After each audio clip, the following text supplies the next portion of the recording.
Adventure Quest Worlds, as you know, it is a decade-old Flash game that is dead. I mean, it's pretty much dead. I mean, Wizard 101 has more players than Adventure Quest Worlds. And, it's dead for a good reason. It's not like a cheap cop-out reason. We will do a whole video on it at some other point. But we're not here to talk about the failures of the company that is Artix Entertainment, which, by the way, huge respect for the hustle, okay? They made the hustle for 20 years on fucking straight up just using Flash. And, they've gotten this far, right? I mean, shit, they made me sink, like, hours into this account and many others. So, clearly, they did something right. But this series, I guess you could call it, is meant to analyze certain storylines within Adventure Quest Worlds that are good. So, for example, where are we at right now? Doomwood. That's right. So let's talk about Doomwood, right? Why is Doomwood such a good story? Well, first, right, if we go to our story here, everyone knows the main story of Adventure Quest Worlds is fighting the Chaos Lords. I mean, shoot, not everybody, but it doesn't take that long to figure it out, right? And around the time that Doomwood came out, which I want to say is 2014, it was completely removed from the normal story of the 13 Chaos Lords. So I think, one, that separation from the main story was one of the things that made it unique. We weren't just following our hero's journey into fighting yet another Chaos Lord. We were in, like, there's just undead everywhere, right? And I think undead are a staple in Adventure Quest. They've played a huge part in not just the game, but in other, Artix Entertainment games.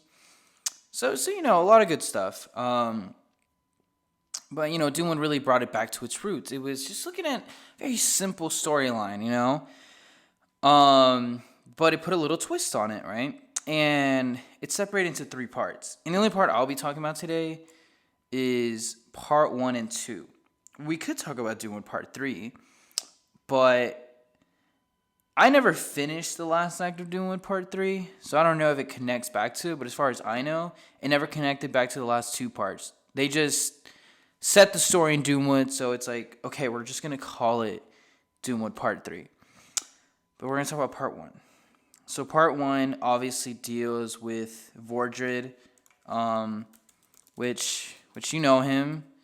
He's that guy. All right, cool. My thing just didn't want to work there. It's fine. So Vordred is this huge skeleton man. I don't know how else I could show you him, but he's fucking huge, I guess. And it revolves around Vordred basically taking control of armies of the undead. And, he's becoming, like, really powerful. And so, you go down there, scope out the scene or whatever. And, you figure out that, oh, shit, Vordred's, like, balls deep in this shit, He's kind of powerful, So the point is, Vordred's powerful. And you have to go and stop him. And, of course, you're told by the king that Artix, the fucking, some would say the actual protagonist of every single Artix Entertainment game, well, except for the few, but, he's like, hey, don't go to Vordred. Just keep him away from him as far as possible. I can't speak. Point is, don't let him get near Vordred. And obviously Artix, being the shonen protagonist that he is, fucking makes his way up to Vordred, and you find out that, like, Artix is like, oh, I'm the champion of light, I have to stop him, yada yada yada. Thing is, though, light can't hurt Vordred. Vordred is an entity that has, I don't know what he does, but basically, light is what paladins use, and for some reason it just doesn't work on Vordred.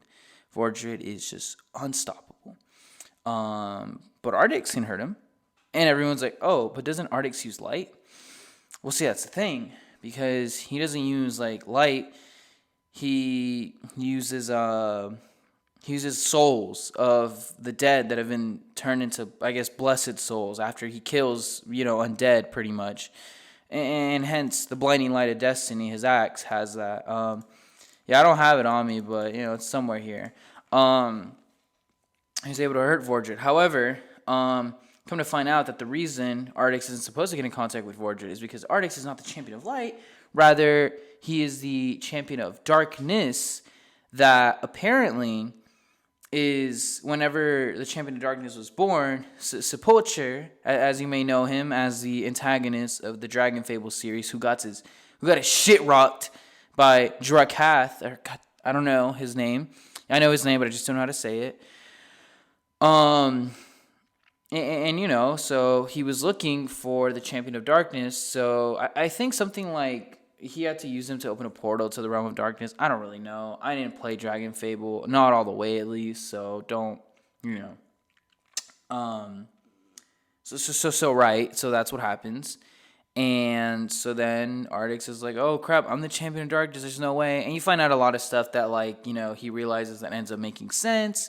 And boom, Artix is the fucking champion of darkness. And I think he is the champion of darkness. He could be something else. I could have just fucked it up. Who knows? I don't really know.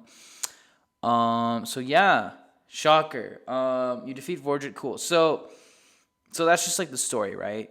Okay, but like, what made it unique? Well, Doomwood was like a multi-week series, as most things are within Adventure Quest worlds. If it's something with the main storyline, or sometimes like something like Mogloween, there's like multiple parts added, but it was like a weekly, bi-weekly release kind of thing, and it just kept building on top of each other, and it was very integrated with the Dragon Fable lore, in the sense that some characters from Dragon Fable were present during the events of Doomwood and Adventure Quest worlds, and even reference events that took place in Dragon Fable. So anybody that would have played Dragon Fable would have been like, "Oh crap, I remember that character." So a lot of callbacks, right? A lot of cute stuff there. But they released it, and it released for a while. It wasn't just like a boo boo like go here, do a couple quests, fight a chaos beast, do something in between. Okay, now you're gonna fight the chaos sword. Congratulations, you did it. Wait for the next release. There was no Chaos Sword. There was no real big boss. It was just area after area because you were trying to go after Vordred.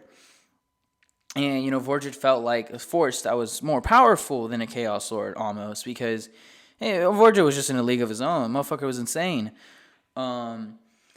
There was even like a musical collaboration with some band called Archetype. Artix Entertainment. They do their collabs with bands that no one knows about. At least that I never knew about. Like I don't know a single one. I personally think they should collab with Future, the rapper. I think personally that would be really cool. I'm not joking. It's besides the point. So obviously that brings this level of uniqueness, right? There's never. I think the last time that someone did that was a 6 Chaos Sword, and they collabed in a way with Kimberly from One Eyed Doll, but I don't know. It didn't hit like the Doomwood one. And the Doomwood finale was really good.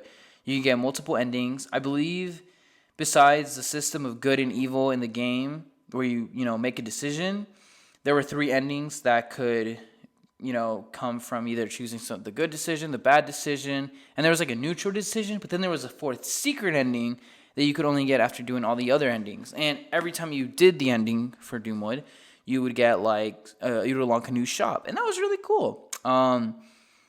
I'm not sure if at the time there was anything other like it, but it was very relevant and reflective of other games, like other games that have different endings with different rewards. So I think a lot of people like that. So I was, that's really, shit. I don't know what else to say besides the fact that the shit was heat, and that everything that happened at the end of Doomwood Part 1, and more like in the shops. Like, for example, the only way you could make the Blinding Light of Destiny was if you got the true ending of Doomwood Part 1 and bought the handle and then, did the whole fucking month-long grind. And then Doomwood Part 2 is just... Doomwood Part 2 was cool because you get to figure out Sepulcher and why he turned into the edgelord that he is, which pretty tragic actually. I would say, you know what? That's another video for another time. The tragic hero.